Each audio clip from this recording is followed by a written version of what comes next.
friends. This is the Be Real Babe podcast, a place where your average babes come together to talk about life stresses, messes, and successes. A place where being yourself is the ultimate goal, where your opinion, your story, and your individual experience matters. Join me, your host B, and my guests for real and raw talks every week, laying it all out there so we can all help each other learn more, grow deeper, and evolve collectively. Now keep in mind, as a disclaimer, no one here is an expert and no one is giving any advice. This is strictly our opinions, thoughts, feelings, and for entertainment purposes only. Now with that being said, it's time. So grab your drink, grab your joint, and let's jump right in. Welcome everyone. Welcome to the Be Real Babe podcast. If this is your first time here, thank you so much for stopping by the show today. I hope that you have a good time. And if you're a returning listener, watcher, supporter, thank you guys so much from the bottom of my heart for coming back time and time again.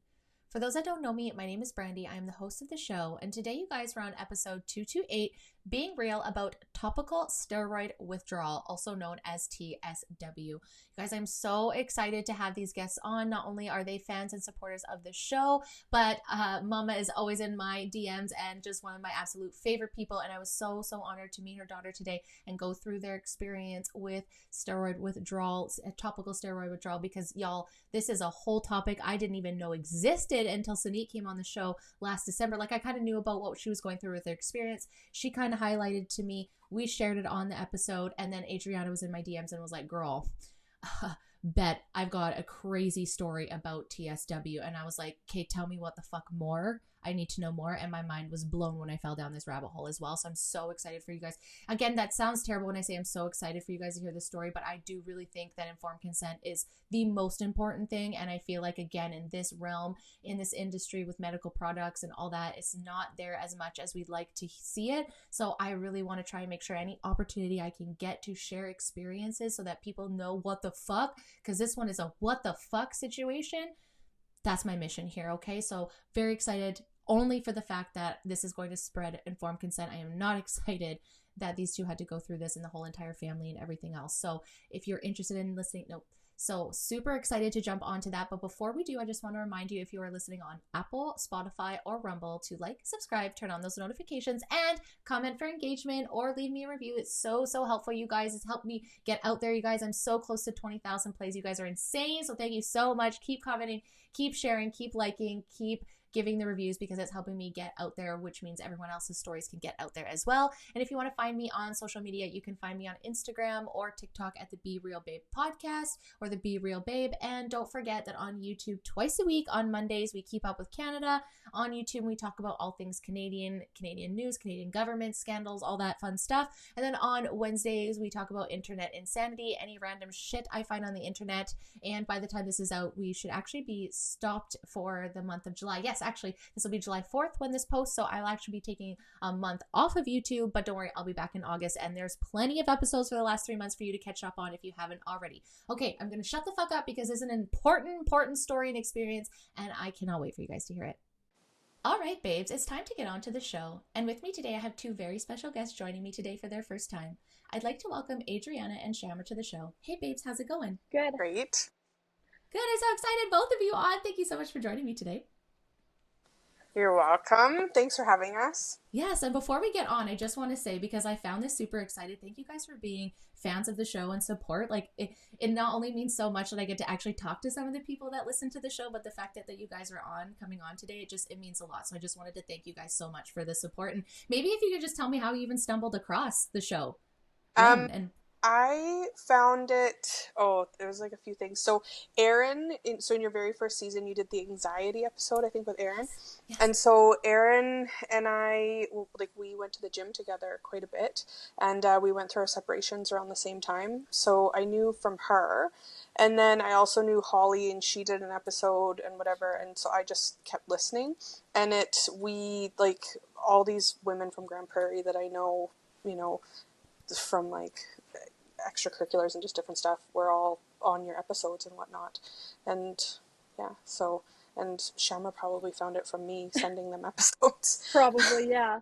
No, I love listening to podcasts even now. Like, it's all I have playing in the background, and I just really like stuff like that. So Amazing. Well, thank you guys so much. Honestly, it's the biggest imposter syndrome sometimes. I like sit here, I'm like, what are you doing, girl? And then so it's like you have no idea how much it really does mean when you reach out to creators and you're like, I love your shows, or like even if it doesn't seem like I'm answering all the stories, it's because I'm doing so much in the background. But like you guys, it warms my heart because it's usually you guys like have the best timings, I find. You know, the supporters are just like feeling down or had a bad comment or something, and then one of you like, oh my gosh, this episode was so good.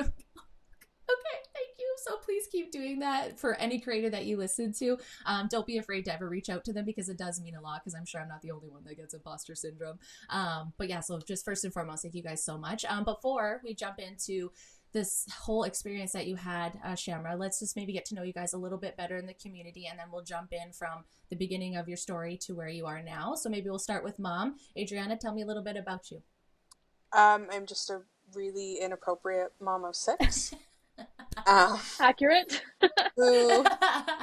who decided to spread out her kids over 20 years. So I have one turning 25 this year, and I have one turning 5 this year. So that's amazing.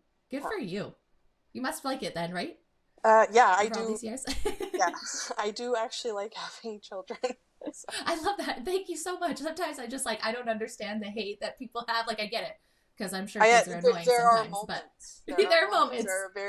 There are moments when you question like the amount of children, or why you have a child with a specific personality who is usually too close to your own. But other than that, I feel targeted a little. That's very fair. That's very fair. And you know what's kind of cool too about that, and I think my mom could also speak to that, having kids, you know, when she was like 20 and then when she was in her mid-30s, is how different the world has been, right? And how different that must have been from when you started 25 to 5, like that 20-year span, I can imagine is like insanely different. It's insane. So my first 5 kids, I had in an 8-year span. From 18 to 26, I had 5 kids, and I didn't get a social media account till I was 26. It was when I was pregnant with my 5th kid. So, like, there were no Facebook mommy troll groups. There were no, like, nothing. There was no $700, $1,200 strollers. There was no right or wrong way to baby carry. There was no $9 million wearable breast pump. Like, there were none of these things. You just did, you called your grandma and your aunt and you did what they told you to do, you know, whatever. And, you know, and this can be argued on both sides, good or bad, but I didn't have none of that. And now I have my 4-year-old, like I had him, you know, many years later. I was 38 when he was born. And it's like, I read some of these things and I'm like, and it's going to make me come off as a bully, a mom bully, and I don't even care. There is no critical thinking in this world anymore. I cannot. She left the room. She left the room. I cannot handle some mom group questions. I can't handle some of the answers. I can't handle any of it. I'm just like, I'm not even a mom. Google and those mom is groups free. Are ridiculous. Yeah, the questions Google's they free. Ask just make them look stupid. I have to be honest. It does. It's so bad. And I'm sure they're not stupid. And I'm sure they're genuinely concerned moms, and they're in the height of some anxiety or something. Like, just for an example of what fever temperature is too high. Google it. Yes. Or call your 611 or your 411, like whatever it is.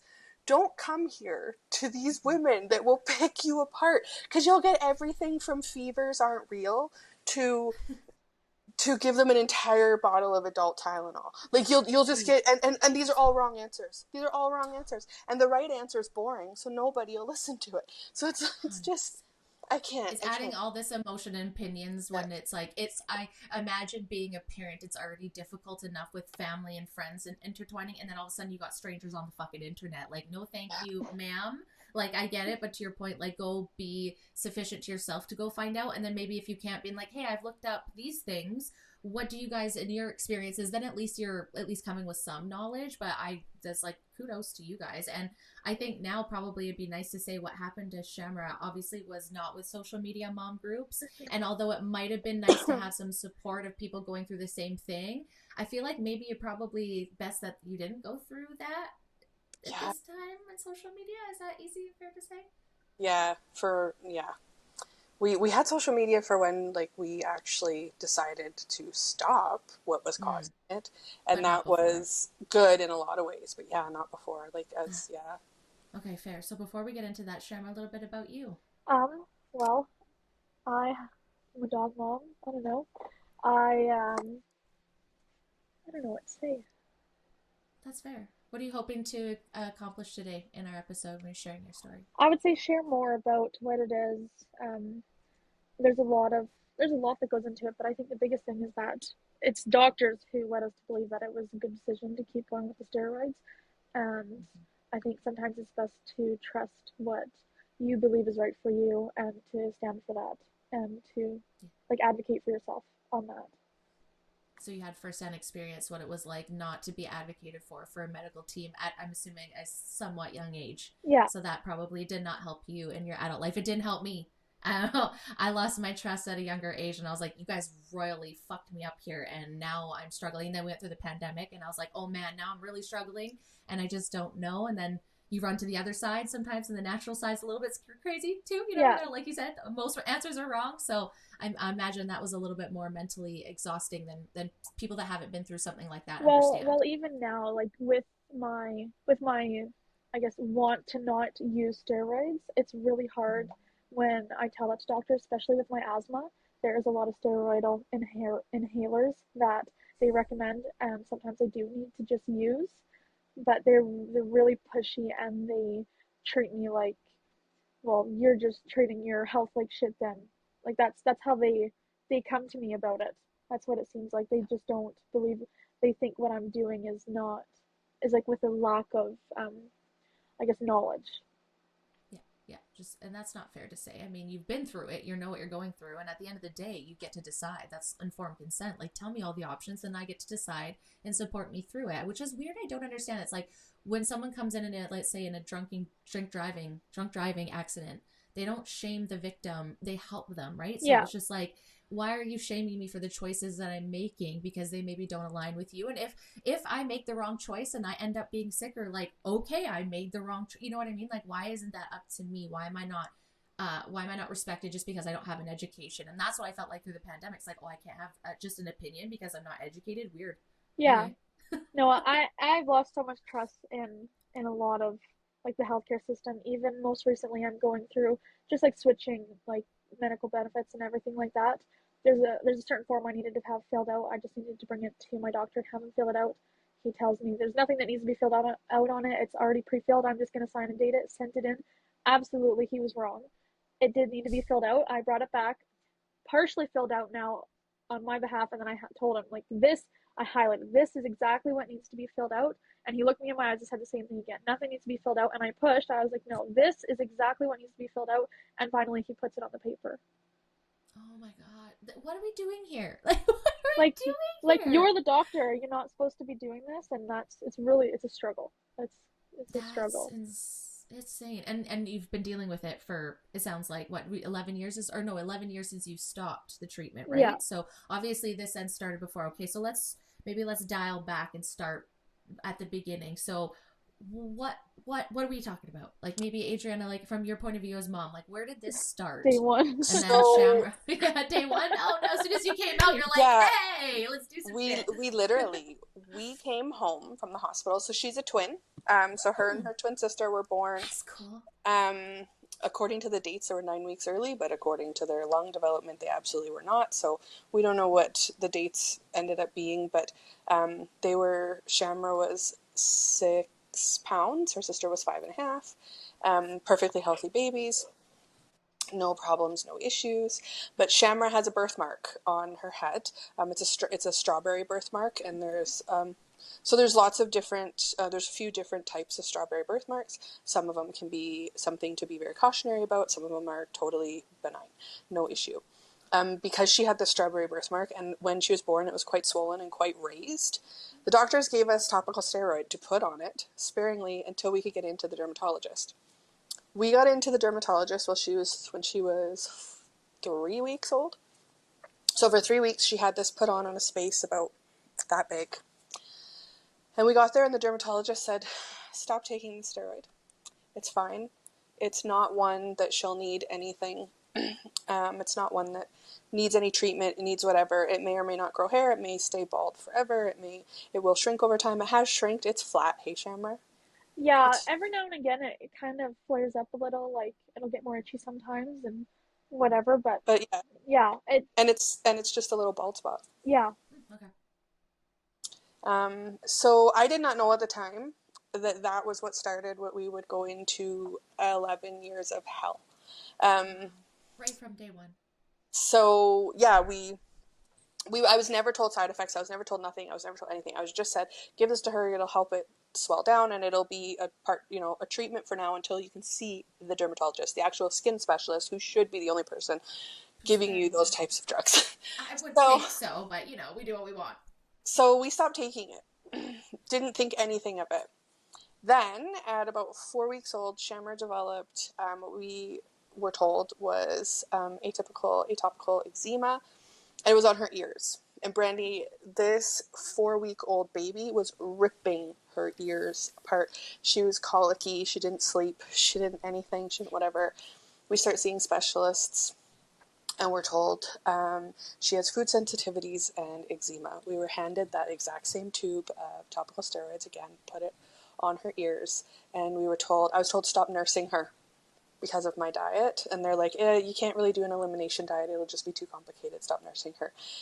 And don't give her a dairy-based formula. So we were given a prescription for what was the most expensive formula we could ever imagine, because it was this medical whatever sawdust that we paid a lot of money for, and we were both students. Like, we were young, and we had a 3-year-old, and then we had newborn twins, and all these things, and I was 22, and so we did all the things for the bulk of her life. It was steroid creams. The eczema just spread. It was just everywhere. The steroid creams will work while you're using them, and then it just stops. And It's then every time, insane. Like you use it, and seriously, like 4 hours later, it'll start to get like itchy and red and oozy again, and then the longer you don't use it for, the worse it gets until you put steroid cream on it. And as soon as you put the steroid cream, it's like a flick of a switch. It's everything is less itchy. It's not red anymore. Like it still looks bad, but it Yeah. soothes everything, and like Yeah, clockwork. there's relief. A few hours later, and, it's back at it again. and so I was just told I had a child with eczema and food allergies, and then later on asthma, because she, at about the age of 6, she was diagnosed with asthma. She had a very serious asthma attack, and we just accepted it. I was just told I have a child with eczema. This is what it is. Like other women in my family and stuff would be like, oh, cousin so and so had this eczema, like this and this and whatever. But they'd always say, but it wasn't this bad. And like it was all these things. Or you'd meet someone and they'd be like, oh, I have a cousin whose eczema is that bad. Does she also have food allergies? And does she also and all these things? And it's like we just accepted it as a part of life. Like in our home, that was just Shamra's skin. It was like we were constantly trying to find the most moisturizing cream. We were constantly trying to find this, that. No, at no point were we ever told like her diet or her anything, or like just nothing, like nothing. Nobody like, and I'm telling you, like she didn't sleep through the night No. until I think she was 17. Like, Jesus. because of this, like, so like I can't even Like think, like, especially after we started to stop steroids, I was up like, oh my God, like probably 5 to 10 times a night. so like her development as a child, like she was the smallest. I'll send you photos. Like, she's a twin. She was a foot shorter than her twin sister at the age of like pre-puberty age. Just like, and like even at what, 15, 16, post-puberty, she was built like 12-year-old boy. Like, she didn't, Yeah. like, she was off, she had to be off these meds for probably 6 years before her body even developed like a woman's body. Yeah. Like, it was so much. But yeah, so it was from day one, literally. And we did not know that it was stopping the steroids that started that initial flare of eczema. And so we just fought for the rest of our life, and it literally was a fight because there was a lot of stress in our home over it. There was a lot of Shamra was anxious. She was, and I hate that word, it's so overused, but she would, every situation we went into, she had to know, like, are the fabrics going to make me itchy? Are there animals that'll make me itchy? You know, will I be hot? Will I be cold?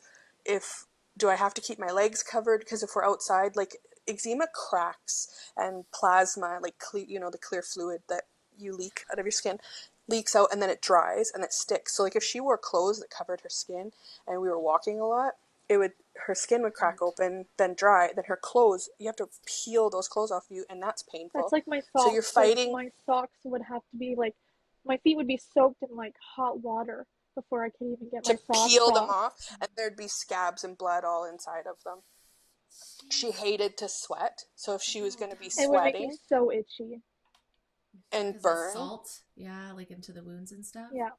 It was everything. So everything had to be around her. So it created dynamics with her siblings. It creates stress in your home. It creates these things, and you're constantly in survival mode.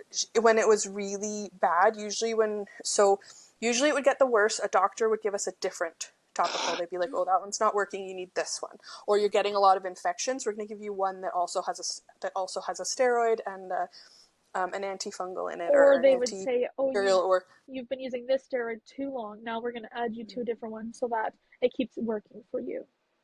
Yeah, of course. Instead of informing us the problem. Instead of informing, we shouldn't be using it that long.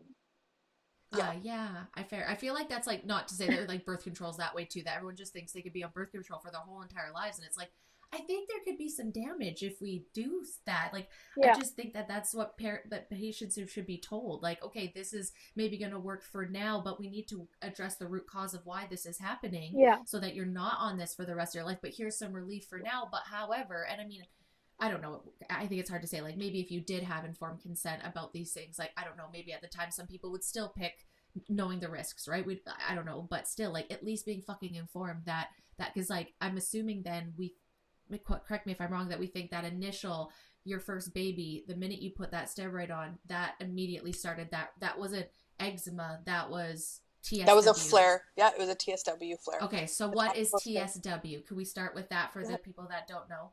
So TSW, in the most understandable terms, so it's just topical steroid withdrawal. So what happens is when you put cortisone steroid on your skin, it brings blood supply up to your skin and oxygenates the cells in your skin.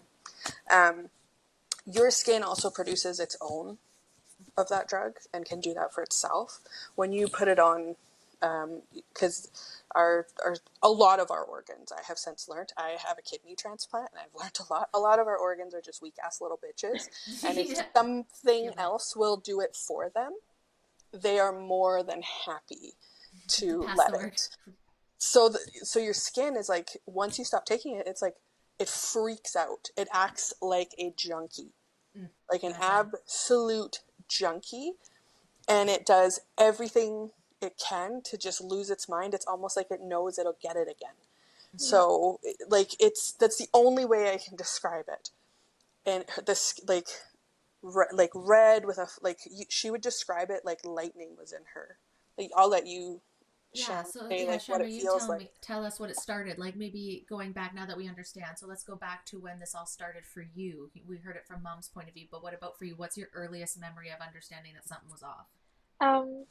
Well, I think at this point I didn't know what was happening. Like, in my head, it was just eczema. Like, I was always burned into me. It's eczema. It's your skin. It's the animals you live around. So it was, in my head, it was just my skin, but it was excruciating. I was always itchy.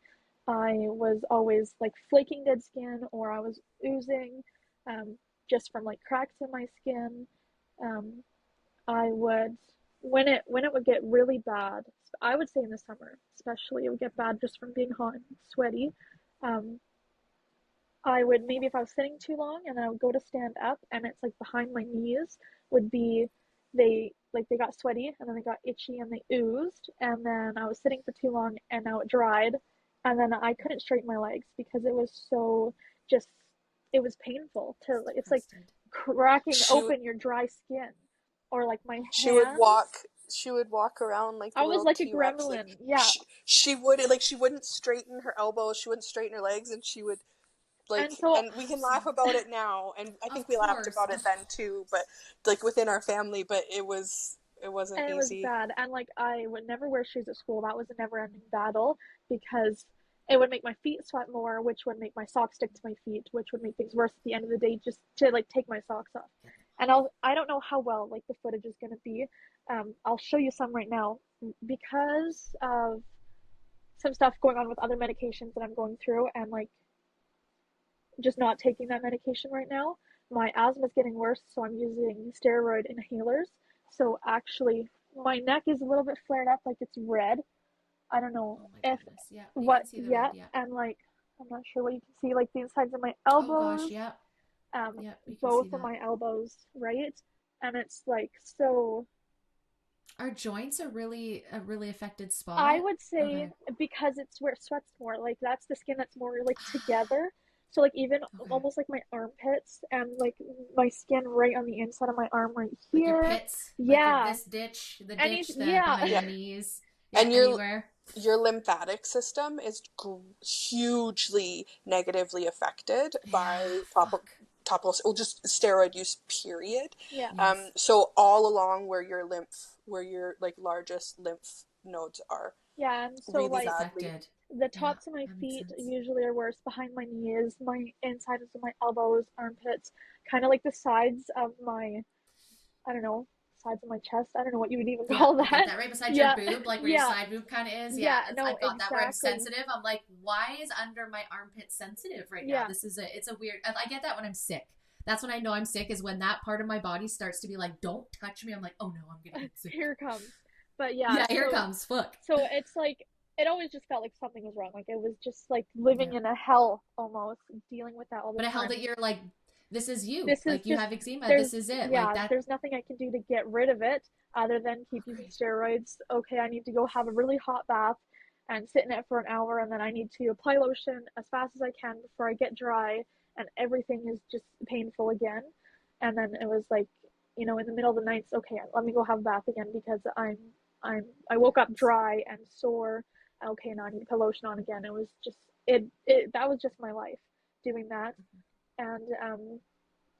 And I guess eventually when my mom did talk to me about, this is what I think it is. I think what you're going through is just a long repeating cycle of topical steroid withdrawal. And so I think we need to stop the steroids. That first week, I would say the first month of that initial stopping, it kept going downhill and downhill and downhill.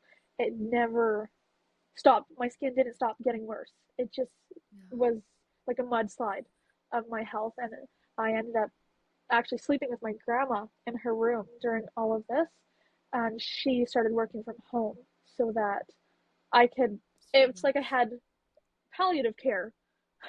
Yeah, Yeah. it No was shit. needed. It was needed. Something within topical steroid withdrawal community that is not talked about is the rate of suicide in young Yeah. adults. I Like, know fucking shit, like people man. who have to, like, you can't work. Like Shamra works right now, but like if Ooh, Shamra, tipped over my chair. do you? I don't think an adult could hold down a job going through No, like full TSW. so I would say, and sorry, mom, this might make you cry. I don't know, but when I stopped my steroids and I was in after that first like 2 months of stopping it, um, like we were young, my siblings were young, and I don't blame them for this now, but there was a lot of stuff like obviously my hands even now they're not great, they're not beautiful, they're red and they're Yeah. whatever, but it is what it is, right? But that was a million times worse. Cracks on every knuckle, the palms of my hands, tops of my hands, my wrists. It was so bad. It was like she doesn't want to do the dishes because she's just saying her hands hurt. And then it was like, okay, wear gloves. Why don't you just wear gloves? And my hands would sweat inside gloves and it would just be itchy and it was horrible. And it was like I was always picked on just for being lazy around the house. Like, you don't want to do anything because your skin. Or I would maybe get in a fight over something probably small and silly, and it would make me like you get angry or nervous or something and you sweat a little bit more, then that would make me itchy. Okay, then I would scratch and it was like, you're scratching for attention, things like that. But like really I was itchy, right? I was sore, I was in pain, and I didn't, like, I couldn't stop that, you know? And so for me, for that was definitely hard to deal with in the house. Is for a long time it was like labeled as lazy, not wanting to do anything because of how my skin was, and using that as a mask to get out of stuff. I can completely relate and validate this for you. So my mom has fibromyalgia. I'm not sure if you know that. So sorry if I say things that you guys have heard on the show, but she has fibro. And as a teenager, she also wanted to teach responsibility, which great. We've talked about it. We're over it, me and my mom. Okay, now, but there was days, especially when she had massive brain fog and she really didn't know much about her fibro, where she just wouldn't move. And I had chores because I needed structure. I still need it now as an adult. And she knew that. And so grateful now, but fucking hated her when I was a kid. And I said the same thing. I was like, oh, but this bitch will just lie on the couch and do nothing while I'm doing all this. And it created such an issue with me and my mom, because I'm like, oh, she's just lazy and she doesn't want to get up and do it. And she's making me do all the work, right? And because I was an angsty teenager too, and I don't get it. And she doesn't want to put that on me. She doesn't want to be like, oh, by the way, my body, it feels like it's on fire every single day. And I have suicidal thoughts every day too, because I hate being in pain 24/7. And she didn't want to put that on me, because then there's a chance that I developed anxiety. Like, am I going to get fibro? Is this what my future is going to be? Right. And so it was a hard balance. But same thing, like until I understood it, and I'm sure you're feeling the same with your siblings now, and I'm sure you've gone through the healing process, but at the time, regardless if it was meant or not, it still fucking hurts you. It's still something that you have to work through, and it is hard for everybody involved. And I bet now they probably have some guilt as well, being like, shit, I had no fucking idea. But like now they're like, oh, makes total sense. And I was the same with my mom. So completely validating that it did suck at the time, but as we grow, then now it's like I have more empathy than I ever had for anybody with invisible illnesses. So hopefully that's shaped them into, you know, more empathetic people, and yourself for understanding what other people go through with these kind of things. Yeah, no, for sure. That must have been hard. It was not easy. No, and good for you for getting here. Even later on, I don't know how many years this would have been after I stopped the steroids, but I ended up getting an allergy test. And now I am not a scientist. I don't know. I'm not a doctor. I'm probably saying it wrong, but basically my allergen level, I think that's what it's called, my allergens or whatever, they were supposed to be at a certain point, but it was like 13 times higher than it should have been. So my body was like almost in like an allergic reaction kind of state. And so we were told by the doctor, like, you need to have the dogs taken out of your home, or like we could call CPS, because it is like destroying your health. And it was 2 dogs that we had, and they had Frosty had passed. Yeah, Frost. So we had Diesel and Lady, right? Yes. Yeah. And we had Diesel for several years, and then after Frosty passed, we got a new dog, and we hadn't had her quite as long, maybe about a year at this point in the allergy test, and we got the second dog because Diesel was quite depressed after Frosty had passed. So, but 2 dogs that had been in our family for at least over a year, and up to like, I think we had Diesel for like 4 years or something. We had to get rid of the dogs, and that was definitely put on me with my siblings. Like, and even having dogs now, which is so, like, almost, I don't know, hypocritical in a way. Like, I was the reason that we had to get rid of dogs, and sometimes it does feel like, well, now I have dogs. Like, I'm an ass, you know? Lessons that we learn through life, though, right? Yeah. And it's hard. Like, they're amazing animals. I totally get that. But again, like, how do you know, right? And Adrianna, for you as a mom, like, you're just going off of what these fucking professionals, sorry, air quotes here, are saying, and trusting that that's correct. And, like, threatening CPS, like, the fuck? Like, I'm sorry, there's meth addicts that have you. And that's like, what are you talking about? We had CPS called on us for her skin. Oh my god, I went to a park one time, and my skin, like, I was limping like the little T-Rex I was, and this is when we lived in Calgary, and I walked back home, and this lady, like, sort of followed me home, and she ended up calling CPS that my parents, like, beat me or whatever, because I had all these marks all over my body. And it happened lots. I would have people come up to me. And then another family that she went to school with accused us of sending her to school with measles. and phone child services, and this worker like gets on the phone with me, and like it was Brandy, was so much, their dad worked in oil and gas, so just like your partner, he's gone, he's home, he's gone, he's home. And like it was never too big of a deal when it was with her skin, because we were working with a team of pediatrics, we were working with a team of dermatologists, we were like, her, even for the doctors, like her eczema, when they were saying it's just eczema, it was a severe case of eczema. Like even they were like, she's in the top 1% of eczema and allergies. And so we were always working with a team, a medical team. And the doctors we had in Calgary, I actually have to say, even though they never told us how bad these steroids were, they did care about her. Like they were good. Like I remember when I had to call his nurse and I was like, look, I have child services on the other line and they need this information. And she phoned them and sent them everything and was like, don't bother this family. Leave them alone. Yeah. But to close the file, they had to do an interview with me and my husband. And it's like, he won't be here for 8 weeks. And I want this closed now. No doubt. Because the power of an open child services case it's brutal. Like they could just come. And I've got 5 kids and I've got I work nights away from home. My mom stays with the kids. Like I was working in healthcare at the time.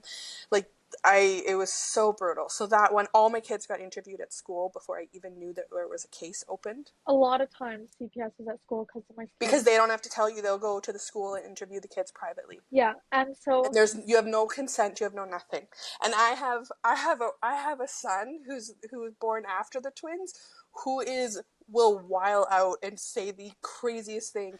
He has ODD, he has an authority issue. He was like, if anybody watched Malcolm in the Middle, there was that one brother that just broke every law ever. That is our junior. And so I was always like, it'll be him. It'll be him that'll say something. Like, this is the same kid when we went through airport security to go to California in 2016 or 17. He joked with the American airport security about like, got a bomb. Like, I was like, you can't. Like, it's that kid, right? And of course you've got that one, and that's the one. Like, and you have no idea. You have no idea until after the fact, and they're going to go. You know what always sticks with me? When that day that I got the test results for that allergy test and we were told about the dogs, I was sobbing in that office, and my dad was like trying to console me and everything. And this lady, the doctor, she's like, "It's okay. I totally know how you're feeling," and trying to make me feel better, and told me like, my daughter just had to go through this. We had to get rid of a really beloved animal that we had for years, and she told me it's a fucking hamster. I was like, these are my dogs. You have a rodent. I was just gonna say, that's like a step up from a rat. Like, they're cute, but not what I'm not taking my hamster for a walk. No, I mean, maybe, but no, that always sticks with me. Is this lady tried to say, I understand how you're feeling because we had to get rid of our hamster. Good. I would call an exterminator for a hamster in my house. Like, bedside manners, they left the room a long time ago, I feel like. This is what I hear continually all the time in my interviews with guests that have dealt with the medical industry or have had like a negative. I'm not saying there's going to be good ones, right? And it's so great to know that after the fact that they were able to support you and all that, although obviously, not having the best experience, people can change, people can learn. And that's what I always just hope is like, that's where I can forgive, is like, if you generally didn't know, okay, you know what? There's so much fucking information. We cannot be professionals about everything. I kind of get it. But once you've been told, when a patient flags you, to me, that's when you start looking into it. And that's what I struggle with the most, is when people are like, nope, you don't know what you're talking about. You're going against your own, you're putting your CP, and it's only gotten worse. But so let's go back to, so you were put on different steroids. So it wasn't just one or the other. It's just like in general, any sort of topical steroid, right? So like switching you was just delaying the inevitable. Yes, it was always changing. And there was some points where like I would use a steroid for so long, and then either I would get a really bad infection, so they would change the steroid, or the steroid would almost stop working as well. And we would go be like, hey, I'm having more issues. You're telling me to use the steroids, and it's not fixing anything anymore like it used to. Oh, you've been using that one too long. Take this one now. You need to take this one and use this one, and it will work better for you. And it would, and it absolutely would work better. And then, of course, it was a cycle again. Either I would get an infection or it would stop working as well again. That's the same with any kind of drug addiction. Like, I've only been addicted to prescription pills, but it's the same way. It's like your body, your brain is like, whatever you need to fucking do to get medicated, get medicated. It doesn't matter if you're gonna be sacrificing your morals, your whatever, get it. And that's essentially That's what my what your skin was largest doing. organ, your largest organ on your body, might I add, right? It wasn't just like, not trying to like discredit anybody else's pain, but it's not like, when you have something with your arm, it's just your arm. With you, it could literally manifest anywhere that you have skin, which is your entire everywhere. meat suit. And so Yeah. before, when I was using the steroids, like, yeah, my skin was so bad. And I thought that was the worst it could ever be. Like, it can't get any worse. And then when we stopped steroids, it was like head to toe hell. It was seriously everywhere. Like, my whole front of my chest, my legs, my feet, my entire back, like under my butt, the top of my legs, my shoulders, Yeah, like my parts of her armpits, body that hadn't everywhere. ever had it. And it was Never like had it, really? all Wow. around, Yeah. like the tops of my ears, under my ears, like my neck, all the way behind my hairline, like In even her ear canal, up her nose. like it was everywhere. If I could reach it and I could scratch it, it was there. Like it was just bad. her tear ducts, like one of them cracked, and like so it wasn't hydrating her eyes, so she was ending up with. It was, yeah. Wow. Okay. So then what happened? Okay. So that's fucking crazy. The reason why I think it's crazy, and maybe you guys know this in your journey, is this like a known side effect of this product? Like, is this like the Botox thing where people are like, we didn't know, but the motherfucking thing has a black box warning on it. So like, we know actually, in fact. So from what I've gotten from doctors is that it is known that your skin will develop a dependency. So they're like, that's why they're like, do it really sparingly. On the label, it will say on any topical steroid, any kind of cream, it will say probably use for 7 to 10 days. But and then stop. after those 10 days, though, they will advise you to keep using it instead of following the label. They will say, keep using it. And here's So more. off-label. And the doctor's reasoning is that, well, she has eczema. This is the only treatment. Yeah. Not once did one of these dermatologist experts say, we're going to work with a dietitian as well. We're going to work with this. Because we learned going through TSW, sugar. Sugar is the number one fucking flare-up. Like, we could go on a whole tangent on how sugar is fucking your kids. I didn't. 110%. When we realized sugar was a huge like irritant for my skin, I tried my best not to use it, and then I would seriously have like one hard candy or one piece of a chocolate bar or like a sugary cereal, ice cream, anything. Just a very small amount. Everything was just flared again. It was red. It was itchy. It was so bad. And sometimes acidic food, but I notice more so with sugar. Even now, if I have like, maybe I really wanted to binge on a whole McCain's cake from the corner store. Bad idea.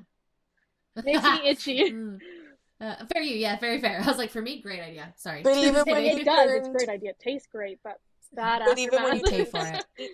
And you started going to the bar and like doing like normal things, like adult things. Yeah. Some alcohol sugars will absolutely wreck her. Yeah, as well. I try my best to drink like sugar-free drinks, like if I'm drinking anything, which way worse for my kidney, but doesn't make me itchy. But I mean, you know what though? Like, there's a lot of people doing a lot worse to your kidneys. You're allowed to do that in the early stages of your life. Yeah. Right? And you gotta have fun. You have to live life, right? Which I'm sure you try and balance, right? That's what my mom says. Like, sometimes you know what the risks are, but it's like you still want to live your life too, and at least you understand what the risks are. You could try to mitigate the best that you can. But as you go through your journey, which I'm sure you found, you start to learn those triggers, start to learn where things come from so you can navigate it better. But it is truly a long journey, especially when you don't have medical professionals to help you. Fuck. Yeah, like at Halloween, I was always so sad. Like, I was like, why even go trick-or-treating? Trick-or-treating. Like, I can't enjoy all this candy. I can't go sneak it out of mom's room and eat it anymore. There's no point. No. It was hurt. Yeah. Mom's like, yeah, this is great. No, I'm just kidding. And all the other kids like, see what happens when you eat sugar? Don't fucking eat sugar, okay?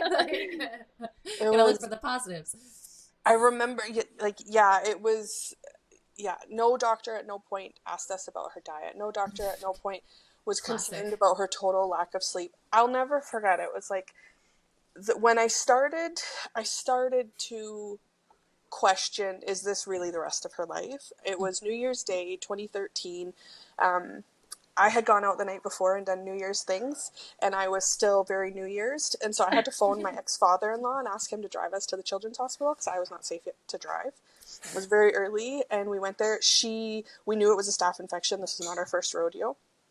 By this point, she's probably had 11 serious staph infections in her life. In 2013, you would have been, what, 10? Yeah. 9? 9. 9, 10? 9. 9, yeah.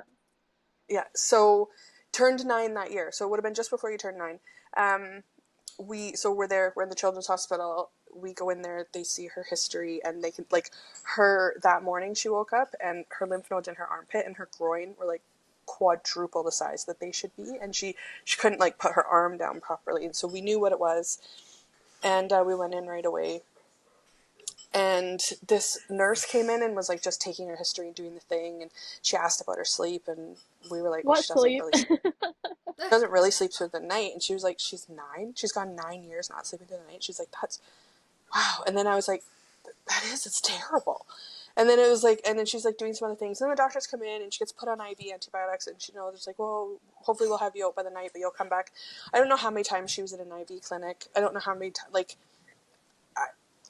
I couldn't count how many times, and I remember, like, that was the start. I was like, she doesn't sleep, she doesn't eat, like, a full spectrum of nutrients, because there's so many, like, she's so food adverse and just different things because of lack of sleep, and, like, she developed, like, a need for control of things. She also does have some serious food allergies. And so, all these different things. But she constantly had an open wound. At no point from probably 15 months old to that point, 9, she never was open wound free. Never was open wound free. And they didn't question something that? was cracked, something. So I'm like, this can't be the rest of her life. Like, I remember thinking, like, what does her wedding day look like? Yeah. She can't wear white. She'll bleed all over it or crack or something. Like, what does her having children look like? Yeah. What does her having a life look like? And that was, like, it really started. It was so hard. And it's like, what are the answers? What or whatever? I started changing her diet really radically. I started thinking, do we do a complete elimination diet? Do we do this? Do we do that? All while this is happening, we're in the middle of a huge move. So now, the summer of 2014, we had a huge move from Calgary to Grand Prairie in the hopes that her dad would be home more, and, like, just, we did it because oil families, whatever, right? I was there too. I get it. And so, yeah, so we did these things and whatnot, and it wasn't long after that move. I was on the internet way too late. I was on Facebook, and I saw this woman's post, and, like, so somebody was using her post to advertise for a cream or something. But then I was like, I can find this. So I went deep. Deep. This was probably, like, the first rabbit hole I really ever went down. That first real site. You're like, wow, I can actually find a lot of information if I want to. Because this woman's picture of her son, I'll never forget it. She was bathing him in a bathtub, and I was like, that's all of Shamra's skin. That could have been Shamra at, like, 16 months old. That could have been Shamra. I'm like, I've never seen another baby like that. I've never seen another baby with their ears ripped up and oozing like that, with the whole bottom parts of their neck and their face, like, anywhere a baby can reach on themselves. It was scratching. She was scratching. Like, we had to keep socks on her and, like, tape them. Babies generally do that anyways, right, at the beginning, but, like, she probably was an extreme, but she was, like, because she's itchy. Like, she would give herself, like, fiber like, burns. I would she would rub with the fabric. So bad. Yeah, and even later on, like, crossing my arms and itching, like, that's just something I did, like, almost without knowing I did it. And there's times, like, I think I even have a scar somewhere on my elbow, like, right at the bottom. Maybe you can't see it, but I would dig holes in my skin, and it was, like, so satisfying to itch, and I wouldn't really understand how much damage I was doing or how painful it was actually feeling, rather than satisfying, until I would look and be like, oh my god, like, I have a hole in my arm. Like, it was like an need, an urge to scratch. Like, I couldn't not scratch. Yeah, it's almost like when people say they have Tourette's and tics. Like, it hurts them to suppress it. It's like they have to let it out, right? So you have to like have it, or it's not even just the relief, it's just your internal body just telling you what to do, and it's hard to suppress that. Yeah. And it's like consumes your mind at some points, I imagine, especially when you're younger and you're not really sure what the fuck is going on too. And especially being like, again, is this my whole life? Not understanding like, holy shit, I'm actually taking something that is causing this. And not to say that if we don't take it, we're not going to have shit to deal with. Yeah. But is the risk worth it? Like, that's what I always want people to make that decision. That's why I hate where there's no informed consent. It's like, okay, people can still choose that, but as long as they're informed of what that is, because you went how fucking long without having zero idea that's what was happening. Yeah. You were just told this is it, and there was no focus of like, let's wean you off of this. Okay, well, this is obviously not eczema, so what is causing this? You know what I mean? Like, oh, gaslighting 101. Lie to them about everything they're experiencing. Like, so give them a wild diagnosis and on a goose chase. So rabbit hole, Facebook, 2014. So I'm in this rabbit hole, and I'm looking, I'm in these comments, and I'm like 170 swipes down this like 8,000 comment thing. And I keep seeing TSW question mark, TSW question mark. Oh, this baby has TSW. How does a baby that young get TSW? Oh, I think this is what, and like whatever. And I'm looking. And then there's a comment from someone and it says doctor. And I'm like, oh, well, what's a doctor? Of course, we trust them. Yes. And so I clicked on it, and I'm glad I did, because it changed Shamra's life. Yes, there's great doctors, but Dr. Rabinport, he's now practicing out of Florida. Because it's the last state that'll allow him to have a license, because he talks some shit. We love him. He got canceled. Well, but he is out there, whatever. Canceled. But he started seeing TSW as a plastic surgeon, and when you would do old school facelifts, they would tell them to use the topical steroid for the scarring. They would stop the topical steroid, and they would flare. They would get red skin syndrome. That's fucking, sorry, and hold on. Not saying what you went through was bad, but could you imagine going for plastic surgery to like, for your insecurities for your face, and that's what you end up with? Not saying, red not dismissing everywhere, yours, but. Here's more insecurities. Well, we no shit, one. Let's just add it. Let's just fucking add to it. So he started, and even him was like, oh, maybe it triggered it. Like it is to a point that they're. So if you just go look at a medical journal, if you like medical text, eczema is described even still now in children. It will grow out of it. Diet and proper sleep will usually reverse it, and it is always in joints. It's never full body. So, but now we're seeing it full body everywhere. Like just so like it's you know. So anyways, I found him. I started looking into stuff. I started seeing this stuff.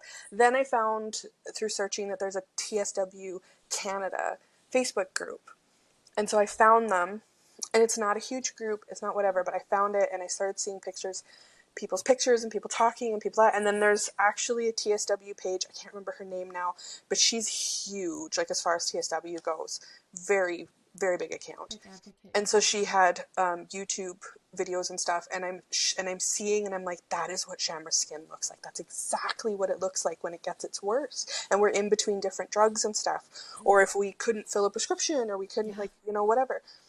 And I'm like, this is it. And I was like, well, what do I do with this? And then I'm getting deeper and deeper, and there was a woman out of the UK who had it, who was 7 years into TSW, and she was healed, like as healed as you can be, of course. And she was a lot like Shamra's story. She had been on it since a very young child. She did end up going on a biologic. Shamra is on a biologic now. We can't talk about that. Within the community, we're considered losers and not real quitters. Like there's, with TSW within the community, there are Puritans that are like, if you're still on anything, then you're still on it, and blah, blah. It's like, well, for my daughter's quality of life, I would like to was breathe. shit. And I would like to not end up with COPD. It was shit forever. And the problem is like, when she's in a flare, and when her body was going through this, her asthma was uncontrollable. So it's like, we can either get her skin under control with no steroids, but she can't breathe, or we can get her asthma under control, but her skin is flaring up. Yeah, I think it's probably up to her to decide what's best for her life. But I mean, yeah, the and so internet. with a lot of research and a lot of informed consent and a lot of everything, and we had to wait for this drug to become legal, and like not legal in Canada, but to be approved in Canada for minors. It was already approved for adults, and I started on a trial, right? I was on a drug trial. Cool. Okay. So we signed to let them have all of our medical information. And they also helped make it affordable because this medication is like a billionaire's mortgage Well, payment. right It's now, very for the expensive. dose I'm on and what it costs, I don't pay this out of pocket, but if I did, it's $38,000 a year, or 32. But anyways, it's really fucking expensive, and I can't afford that. Like, And it's And gone down in someone's price. so income. it's like $8,000 and some dollars every 3 months. That's crazy. Well, I'm glad that you were able to do that. And just speaking to that, like coming from someone who was like heavily hated in the pandemic and being unvaccinated, I really did hate everything about medical. Like I truly did. Everything about Westerns, any of it, I fucking hated all of it. Fuck everything, da da da. As I've come out of that rabbit hole, I have appreciation that, for one, not my business, not my life. As long as people have informed consent, I think anyone can get to decide, because it's your life that you get to decide of what those side effects are. Mm-hmm. A lot of people think just because I speak out about stuff that I think that it shouldn't be used at all, or that people shouldn't be using that. And I don't really give a, okay, that sounds so rude. I give a shit what you do, of course. But I just mean, like, I don't live in your body every day. It's not up to you, right? It's up to It's not who is up to making me. that choice. If it's Exactly. as long as it's informed, right? It's not being pushed on them. Exactly. And that's the thing. A lot of the time I speak out for stuff because people aren't informed. But it's like, hey, you clearly fucking know what's going to happen to you when you take these products, and you know what it's like when you don't. So you get to make the decision. And what I don't understand is when people are like, well, I'm going to take this route and fuck you for doing that route. It's like, okay, hold up. But you want the freedom to do your route. And that's what I felt like during the pandemic. Like, y'all want to take your vaccines? Fine. Vaccine it up, baby. Do whatever the fuck. Well, at some points I was like, fuck all of you for doing anything. But I got over that. But at the end of the day, like, as long as you're informed, do whatever you want. Same with like Botox. Like, I'll never do it for myself because I'm terrified, okay? I have a little, like, my blood feels weird in my body and I'm like, ah! So, like, I'm just a certain way, okay? So I know what's better for my anxiety, but I wanted everyone to do what they wanted.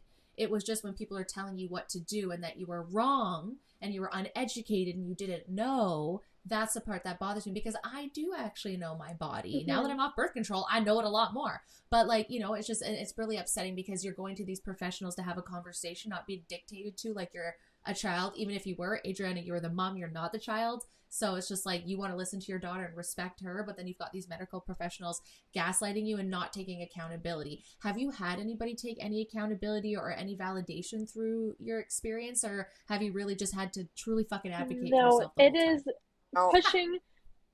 pushing for my own, like what I want, my choices that I want to make.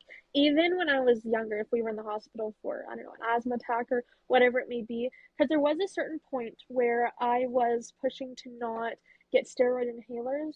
And there is an inhaler that I was using, like Atrovent, I think it's called, something like that, anyways, in place of the orange inhaler. After an asthma attack. And when we were in the emergency room and my mom was explaining that to the doctor, and then doctor's like, no, like, you don't know, no, like, we can't do that. And then I would speak up, and I was young, like, you know, maybe I was like 14, and I would be like, no, like, she's absolutely right, this is what I want. And they would look at my mom like she's brainwashed me or something, like what is wrong with you? We had to bring up pictures of her on our phone and be like, this is what will happen if you give like her in the shit. emergency room, and they would be like, well, no, this isn't gonna do that. Like, you don't fucking know. Like, I'm telling you. Why can't we consider it? Why can't we consider it? I hate that immediately, like, no. It's like, but hold on. That's why I was asking. Is this on the label? Is this a known side effect? This same thing with Botox. Or like, oh, it couldn't be the Botox. It has a black box warning. What are you talking about? Like, anything is a risk. Too much water gives you a risk. So to sit here and say, oh, no, it can't be, when it literally is a side effect that is written on the bottle, like, yeah. I feel like I'm missing a piece of this puzzle. Like, you know what I mean? Like, am I dumb? When we were in TSW and we were quite far into the healing, like, she had a few spots, but, like, we were healed. Like, she was sleeping. She could eat. She could, she could tolerate more foods. We could do things, like, and that took we were definitely 2 to 3 on years the healing before I could even get to a point like that. We would go to a doctor for nothing to do with her skin. Nothing to even do with her asthma. We'd be there for, like, something else. And they would just see her hands and be like, oh, I can give you a topical too for that. I'm like, no. Thanks, We drug never dealer. asked. We never asked. And we would just look at each other like, this bitch. You kidding me right now? That's so frustrating, because you're like, can you please just treat me with what I am? So I've been doing this for a while now. I know what's going on. Yeah, like, thanks, but no thanks. Yeah, fuck. And Shamra was fantastic, like, at a really young age. Like, friends of our families that know her and have, like, gone through all of this with us, like, my friend Sam, like, she'll say all the time, my friend Sam actually worked in Shamra's school at one point, and she was like, I've never seen someone who can advocate for herself. Like, who can stand up for herself and speak very like assertively and intelligently to be like, no, this is what's happening for moi, and that is what it is. Like what I'm telling you is what's gonna happen, and if you don't agree with that, then don't do anything. Like, I'm gonna stand by what I'm gonna say, and that is what it is. Yeah, stand with me or just get the fuck out of the way kind of situation. And it sucks. It sucks that we're here for that. Like, that's what I'm saying. Like, why can't it be a conversation? And it's like, again, even if you quote unquote chose the wrong thing, whatever the fuck that means, why are you still not like, isn't that your whole job? Like, when do we shame victims? Like I said, someone comes in that's a smoker for 30 years and they got cancer. You just sit there and go, well, I'm not going to help you because you clearly started smoking. So you obviously did this to yourself. So figure out your cancer on your own. No, we don't do that. We don't do that. So like, I don't understand what it is with doctors or anybody in the medical facility for industry as upset when people just don't want to go for certain pharmaceuticals or different ones. Like, I feel like that was a lot with people with SSRIs and like the mental health, where they're just like, I don't want to be on this, and they just don't listen. They're like, oh, well, if this one's not working, let's switch you to another one. Instead of being like, no, actually, I'm having all the bad side effects that are on here and it's not worth it to me. Can I have a choice? No, you're just going to put me on a different one because that's the problem. Oh, okay. Like, I feel like we don't have a part of the conversation in our medical health when it comes to the Western side. I go to a naturopath. They're like, what spirituality do you have? How much sleep do you get? What are you eating? What's your religious take? How much sex do you have? When do you take time to breathe? When do you meditate? Like, this 10-page letter that I got for just going in to meet my naturopath the first time. So she had a full comprehensive idea like they of actually what my want lifestyle, to get to know you. Exactly, to get to the root cause. But these motherfuckers are just like, oh, you got some dry skin, here's a topical. Oh, by the way, it could come with TSW, which could fuck your entire life up, but I'm not going to tell you that. See if you're that person. And who knows if you're going to be that person, right? But at least having, maybe you're not, because then there's going to be some other fucker in the comment section that says, well, I've taken this forever and I'm fine. Great for you. Consider Whenever people lucky. whenever people say that, I just say, stop taking it. Stop taking it. And see what happens. Yeah. Stop taking what it. happens to us. See what happens. Even if not, let's just say, let's play a hypothetical game that there's a fucking unicorn, okay? Doesn't dismiss your experience. It doesn't mean that it's not your experience, right? And that's what I get all the time with, blah, blah, blah, there's risk. No, I'm just saying, yes, maybe someone doesn't. Cool, great. Thank your Jesus, thank your God that you don't have to deal with this. How about instead of downplaying someone else's experience, because believe all women, right? Until a woman says, I'm having this experience and we don't like that answer. And it's like, oh, okay, well, believe this one, but not this one. Not this one that's saying, hey, you give me this fucking steroid, I'm going to have a nightmare. Let me decide when I want to do this, not just tell me. Yeah. So that's unfortunate that no one has supported you in the medical side. Do you feel like, is around you, like, is your mom your go-to? Do you have holy shit, English. Do you have a support system around you that you have now that helps you through these times? Yeah, no, definitely. Like, definitely when I was younger, it was my grandma, my mom. Always, my grandma's a saint. Like, I was up, like, so many times a night, at least 4 or 5 times a night. And every time I was up, it was the same thing, okay? She would get a giant bowl of hot water, our family puke bowl, salad bowl. It was the everything bowl. We all have one. the big Tupperware, yeah. And it was filled with nice hot water with a bunch of washcloths, and she would, like, give me a sponge bath everywhere. Because at the beginning, like, I couldn't even bathe or shower. If I took a bath, it had to be the hottest water, because then instead of feeling everything burn on my skin, like, you know, you have a really bad cut and you get, like, lime juice in it, that's how it would feel getting into water. But instead of feeling that, I would rather feel burning hot water on my skin, because it would almost take away from that like pain. Yeah. And she would sponge me down, and then while I was getting dressed, she would, like, change the bedding, and she would put lotion all over me, and she did this for me several times a night. We had a little vacuum we bought to vacuum out, like, dead skin from my bed. Vacuum her skin off the bed. Because we didn't want to change that's the one bedding. thing I learned. Every time I was up, it was too much. And then I wasn't getting enough sleep, and I missed a lot of school. But I will kudos to her school. Oh my God, these teachers did not have to stay late. They would stay late to help me. There was my one science teacher, his wife would bring me food. It was, the school I was at was amazing. The school absolutely could have reported us for attendance. They could have done, like, whatever, like, anything. But I will ride so hard for Francophone schools, because, especially in Alberta, I think it's just because they, like, there's the French community is just not as large in this province. It's definitely gotten bigger in the last 10 years, for sure, but it's just not. And they had seen her. They had her in her school for a few years. Like, they had seen her. They had all of her 4 other siblings, and they knew. And I know, like, one of the teachers pulled me aside, and she said, I was able to get my cousin to stop putting this on her kid by seeing Shamra pre and post. Wow. She's like, it's a different child. Mm-hmm.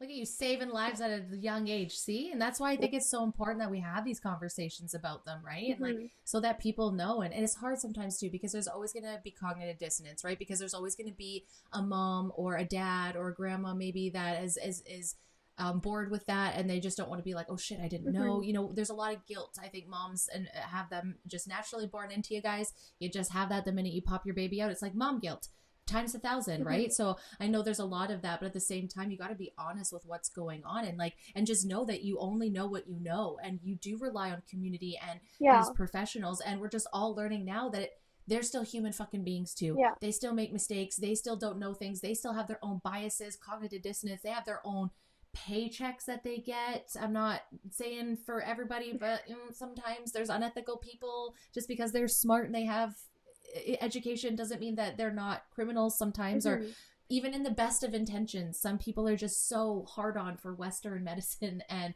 pharmaceuticals, which I get, because holy fuck, we have advanced and we have saved people more than we ever have, right? So I think it's just finding the balance though, and respecting everyone's individual choices for their own body. If it's not affecting you, like, you know, and maybe even if it is, like, you know, I remember with Sunit said that she'd have to actually sleep in a separate bed than her spouse because she just didn't want to get all of those like flakes off of her onto him and stuff like that, which sounds like the same thing, right? So it's like sometimes it does affect people, but if it's like not affecting you like anything that matters to your physical body, then just let them choose. And even if they make the wrong choice, what does it do? You still love and support them. Yeah, like you're like, fuck, that sucks. Okay, let's write that down. No to this. Okay, next. Like, we're all just science experiments, really. Yeah, and right? Then, like nobody knows what to do. Yeah, and so like with the support I had then, even now I still have lots of support.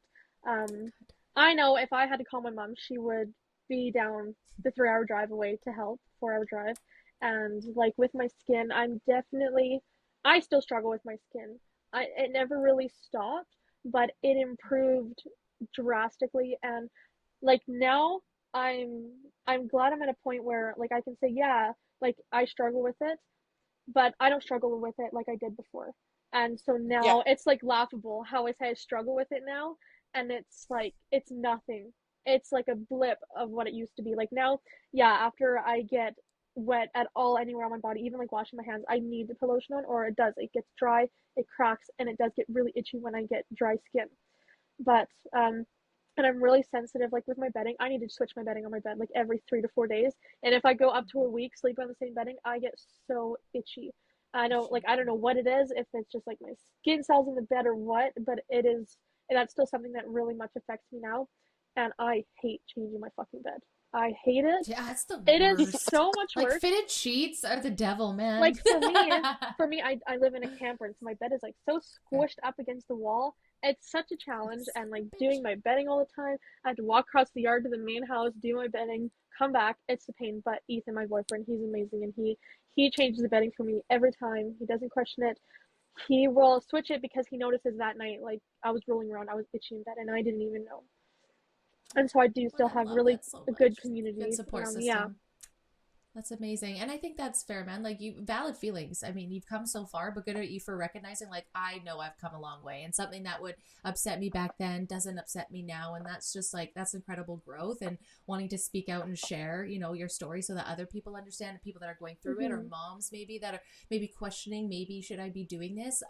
Maybe we'll start with that. So Adrianna, if you could give advice to other moms that are coming up to this as a treatment, what advice would you give them, and where would you go tell them to research to make their most informed decisions? If you have a child who's presenting with eczema, go see a naturopath, go see a dietitian. start experimenting and eliminating foods and start with dyes and sugars. And because it's inflammation, it's what it is. You don't need to put creams on, you don't need to whatever. Eczema affects kids' sleep big time. And if you're tired and you miss sleep, I get it, because with young kids, that is the number one way it affects the parents, is the sleep. Just try everything first. Try everything first. Everything first. What Shamra has, like, now with her skin, it's more like what eczema is. Like, she has eczema, like real eczema. Her brother Junior, the one we talked about, that's a little bit crazy. He has eczema. He's never used a topical steroid cream ever. He saw what she went through. And it stays right in the same spot always for him, right on his legs and his hands. Eczema is in the exact same spot. His hands are greatly affected, and it's the backs of his calves and ankles and knees, like that length from his knee to his ankle. And it's predominantly seasonal for him, or if he's wet a lot. Like when he's working outside and he's damp all the time, like he's trudging through mud and whatever, it's that, and it gets itchy, and just scratch it. And then here's the other piece of advice that I would give to a mom, because this was the thing that I was always so scared of. When she would scratch her eczema, her flare-ups, her TSW, her whatever, like she said, she would scratch holes into her elbows, her ankles. Brandy, I'm telling you, she scratched to the connective tissue. Like, it was like hamburger meat. It was, and like, that's brutal. Not exaggerating it. Like, truly, it was that bad. It was so bad. And she has almost no scarring. Wow. So as a mom, if that's what you were panicking about, just know that these babies heal. When you get off that crap and you focus on the food that they're eating, the quality sleep they're getting, learn about wet wrapping, get a base cream that has the most amount of zinc that you can possibly get in it with no lanolin, and get that on there with wet wrap. And don't stop them from scratching. Don't yell at them for scratching. Don't slap their hands away. Don't nothing. And I did it, and I hate myself for it, because now I know I could have just let them give themselves some relief. It was so irritating, like, for my part, when I was told, stop scratching, you're making it worse, you're making it worse, you're making it worse. My body's doing this. Like, at that time, I would just get so angry. Like, I'm not making it worse. Like, it just is horrible. I am doing the one thing I can do that sort of makes it feel better. Sort of scratching didn't make it better, but it did. It was easier for me to scratch than listen to someone yell at me for scratching. And like, I wish now, it is one of my greatest regrets, probably more so than listening to the doctor and going on the topical steroid in the first place, because it's not the type of damage that me yelling at her for scratching was. But I would just watch her ripping, and all I could think is, she's literally going to, like, her foot's gonna fall off. Like, she would scratch so violently. I think that's fair. Like, I get it, right? Like, both sides. I could see without knowing. How the fuck did you know? And you're just like, I don't do that. Like, maybe, thinking like it's like, like a picker. You know how a picker's picking just to pick because it's like an anxious thing, right? And so find another avenue. But that's not what it was for you. It was like your body was doing it for you, almost like involuntary. It's like your nervous system was just doing that to find relief, even if it wasn't real true relief. But if I could go back, I just would have told her, we got to keep your hands clean, and we got to clean your ankles more, and that's it. And we would have wet wrapped so much sooner. Wet wrapping was a really big turning point for us for Shamra with the healing. I found wet wrapping through connecting with moms in the Canadian TSW group, and we learned that when their skin is oozing, high zinc cream. High zinc with diaper no cream.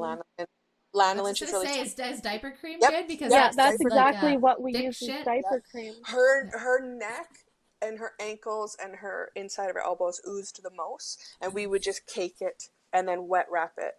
Yeah. And then once the wraps were dry, grandma would damp them and wet them again. Like, we had gloves made for her. We had like as a mom, like, that would be my advice. Like, if it's just eczema you're dealing with, don't risk opening this Pandora's box. Yeah. Find the other ways and be okay with it. be okay with it that they have a little bit of dry, flaky skin. Not everything has to be fixed. Mm-hmm. Like, whatever. And honestly, it's a diet And thing. fixing things does not 100%. always make it better. Yeah. No, and wait till they're And baby adults, right? Where they can make the decision for themselves when yeah, they're more informed of what their body's going to go through, right? And I think I understand, like, you're not going to sit down to like a 9-year-old kid. I mean, you do the best that you can, but being like, do you understand all these? Like, no, right? So that's a little bit harder. So they could be saying yes because they don't really know, but like, try your best to avoid that. And then maybe as an adult, they can then decide, hey, you know what?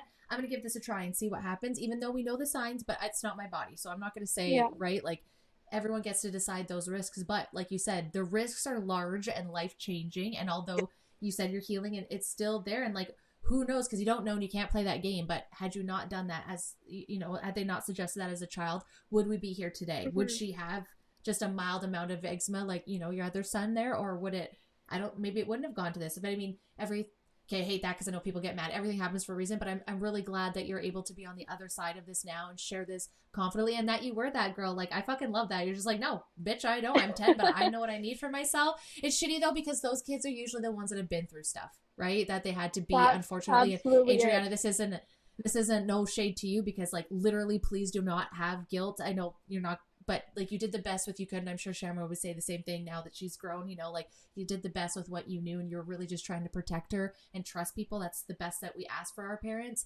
But like, how amazing is it that you've come on the other side now, and with all this forgiveness and all this kindness, and I hate to say it, but it probably made you the beautiful, empathetic person at a higher level because you went through this. And I would just encourage you to keep being that empathetic person and helping people speak out for themselves when they go through this, and advocate for themselves. So I Yeah. guess leading into that, what would you, if someone is also going through this and say it's too late, like this is happening right now, they have TSW, maybe they're just in the beginning, what would be some of your advice for them? I think, and this is just based off of how it was for me, and I'm sure it can Of be course. different for everybody. Um, the biggest thing for me was just like soaking in water, and that sounds so simple, but it really did. It made me a lot less dry, it made me less itchy, and lotion. Find a lotion that is really good, that isn't going to make you feel sticky and oily and gross, but something that is hydrating and no perfumes. Like, um, there's like so much that goes into it. And the biggest thing was like trust your gut. What is best for you? What feels best for you? And sort of circling back to when mom had found this, just even found out about what it was, and she had made the decision to come and talk to me about it.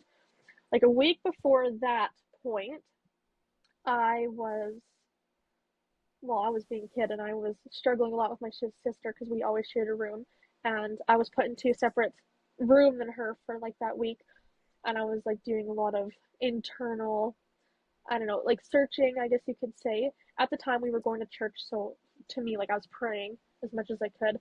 For me now, it's not so much like I like pray, but I know there's like some kind of like internal guide that, there is something, I don't know, I guess beyond.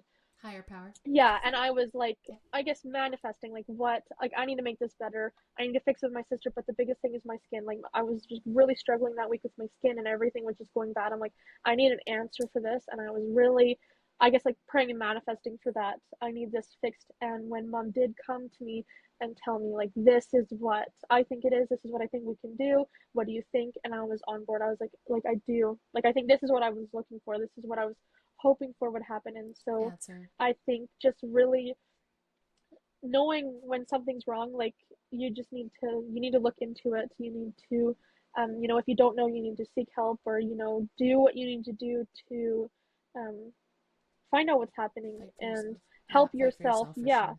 and speak up for yourself, especially. Is something I had to learn to do when, like, with doctors, even now, like, talking about it. So I think just having a good support system, making sure you have that support system, the tools to help you through everything. I would say sleeping was the hardest part, waking up all the time, and having someone to help you with that. I think that makes a huge difference. It made a huge difference for me. It was a positive impact for that whole experience. That was very shitty, but having that support was what Makes a helped me difference. through. Yeah. Yeah, and having a bit of hope, right? Like, and that's what I'm hoping today that we can get across for those that maybe are dealing with the same thing. Is like you said, maybe you're not 100% better, but you're a million times better than what you Hmm. felt mentally, physically, spiritually, you know. And I love those moments where you can pinpoint to being like, hey, I asked for an answer, and guess what, it wasn't fucking easy for you. You had a hard 2-3 years after that, you said, right? But you asked for it, you knew, and that was probably a really good validation that that higher power, God, universe, spiritual, whatever you believe in, all same, like this higher energy is going, you're opening up to it and give me the possibility of how I can heal. And you did. And I think so many people just think that, okay, so when you ask for that and manifest, it's just gonna, you're cured. And it's like that. Unfortunately, that's not how it works. No. You asked for it, you asked for an answer, and you worked your way through all that uncomfortable to get to this side now where, you know, you can look back and go, holy shit, I'm healing, and knowing that I'm going to continue to heal, and I'm only going to get better and dial this in. Hopefully that's how you feel. In a way, I'm so happy that going through the TSW, it was at a very young age, because I could not imagine doing this now, having to work, having to like just do life clean, like anything. I don't know how I would even be able to make money right now having to go through that. That would be, it's a struggle. And your diet as an adult, as a stoner adult. And I see some people that do go through this when they're like in their 20s, their 30s, or 40s, whatever it is. And most people like that, maybe they live with their spouse or they live alone, and they don't have like that really close support system. They don't have someone to come and change their bed in the middle of the night. They get to do that. So I can't imagine doing that for myself, you know, waking up in such a shitty feeling and state of mind, and now being like, okay, now I have to go get the bowl of water. I need to go change my bedding. You know, I couldn't imagine doing that, and I hope anybody that does have to go through that has a good community. Yeah, absolutely. And to reach out, right? I think that's the one thing is like so many people, like I said, like are afraid to speak out and ask, but it's like, no, I think that most people that go through stuff want to be able to be the support, especially when people are just going through it and they're so lost and confused. Mothers or people going through it either way, or have a family member, right? Like we always, and that's the one thing as always talked about, if someone has like a special needs, or if they have a medical illness that takes the family away, there is a whole dynamic where that family member feels completely left out, and it has all these things. Like it's so wild to see all those, that happens everywhere. So like so many people have that. I have it within my own family too, right? And it's beautiful when we can grow up and look at all of that and have a little bit more of insight, right? And that's why I want to have these podcasts and these conversations, so that, hey, maybe it's not TSW that someone else has, but maybe they have a reaction to another medication that they're going through. I'm sure they're going to relate a lot to what you're saying and what you've been through. And I fucking hate that the theme on my show, my guests, is I had to pretty much scream and like throw fireworks to get anybody to pay attention to me for 6 years straight. It's just like, okay, this is why I have mistrust. It's not because I think people are stupid. I don't know what it is. I can't figure it out. People are just evil. I don't want to feel like that way, but like some people, yeah.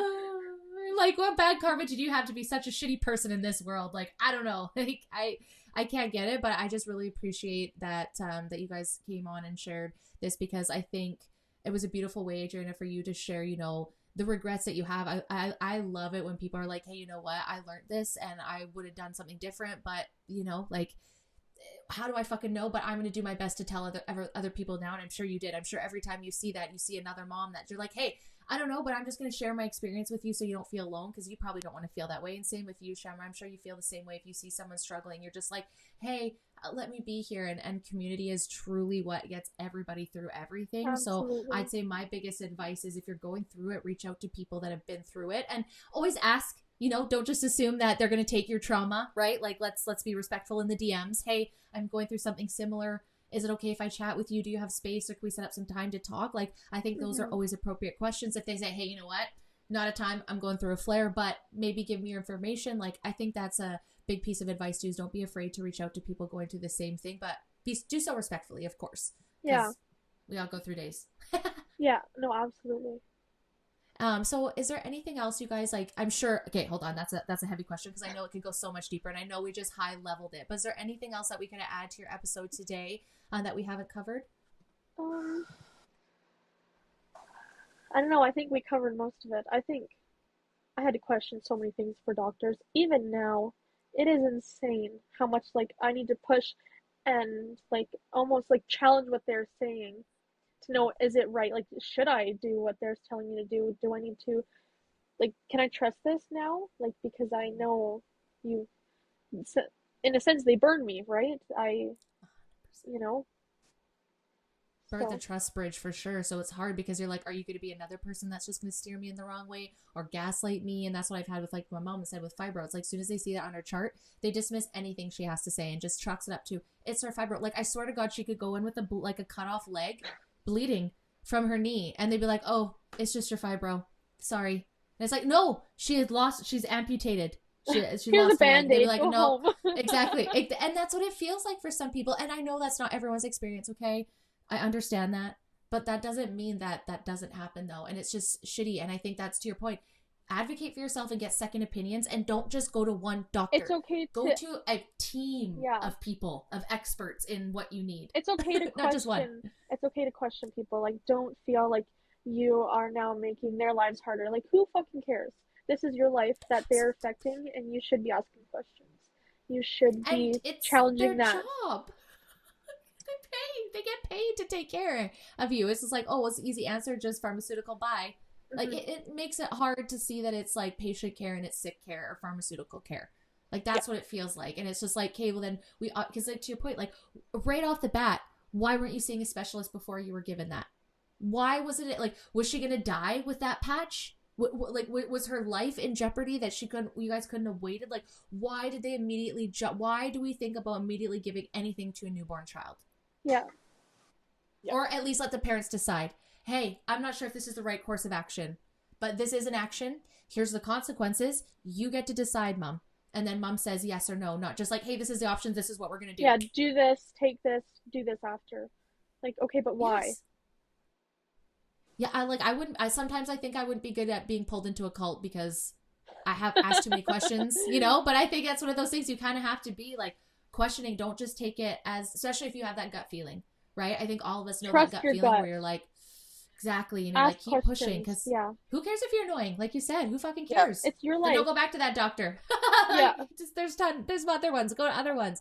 This has been so amazing. I really hope that you feel good and empowered to continue, and I really hope that the ripple effect comes out because I know that that's always what my guests say is they share my story. They share their stories on the platform and someone reaches out and says, thank you for sharing your story. So I just really appreciate your guys' time because it's not easy, especially when you have people that go through cognitive dissonance and they throw their projections on you versus looking within. I mean, I know I've been doing this for 4 years. It happens all the time, but that just means that you've planted a seed in someone that just has resistance and they'll decide if they want to water that plant and grow that knowledge or if they're just going to let it die. And that's on them, but at least you've put it out there and you can't say that you haven't made a difference by sharing your story because you haven't made a difference in my life. Like now I will always question if that's something that is given to me. I'm like, okay, well, I actually know someone that went through something hellish. 2 people now, 2 girlies. Like, thank you, Sanit, for sharing that on my show. Then triggered Adrianna to be like, hey, actually, this is actually fucked and you should talk about this more because like you said, there's a lot of people that go through the mental health. We didn't even touch on the mental health aspect of that, right? So like, but high level, just imagine the worst situation at a young age and like you said, you don't want to be annoying. Like it's a lot for little kids to take it's a lot. I struggled a lot with always being like, I'm being too much. Like everything is evolving around me. And I always felt like I was ruining it for other people. And I was so young. Why do I have to be worrying about that? Right? Yes. And my mom says with her too, it's like she has to kind of control the situation and the plan sometimes, depending on where we're going, what's the environment like. And she's not trying to control it, but depending on where they are, where's the bathroom, where's the necessity things I need to live a comfortable life and enjoy what we're doing. To your point, like, is it hot there? Am I going to sweat? Or is this physical activity involved in this? Like, and it's not like you're trying to control the situation, but you just need to know what environment you're walking in so you could be best prepared. To your point, not to bother other people with your whatever you're going through and make it.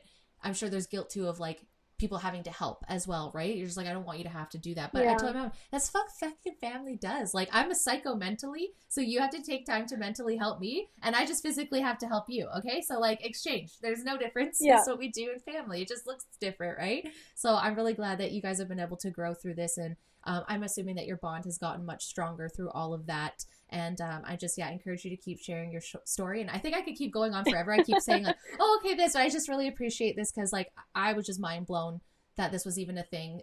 Someone that has been hurt by pharmaceuticals in the past and a pharmaceutical addict, I feel blessed every day that I didn't have massive adverse effects. And I think that's why I constantly want to share these things. So, because it's not happening in the offices or in the pharmacies, where it should be happening. And I'm not any professional. We say this at the beginning, these are just opinions, but it's still an experience. It's still a potential. It still needs to be fucking talked about. Absolutely, so thank you guys. I really appreciate it. Of course. All right, guys. Thank you awesome. for having a platform for us to share on. Of course. And thank you guys for listening to it. It makes me feel like, oh, it doesn't matter. They're going to be listening. Adrianna and Shamra are listening, so that's all that matters. I have 2 solid listeners, so that's all that matters. This is amazing, guys. Thank you so much. And thank you guys so much for tuning in. Until the next episode. Bye. Bye.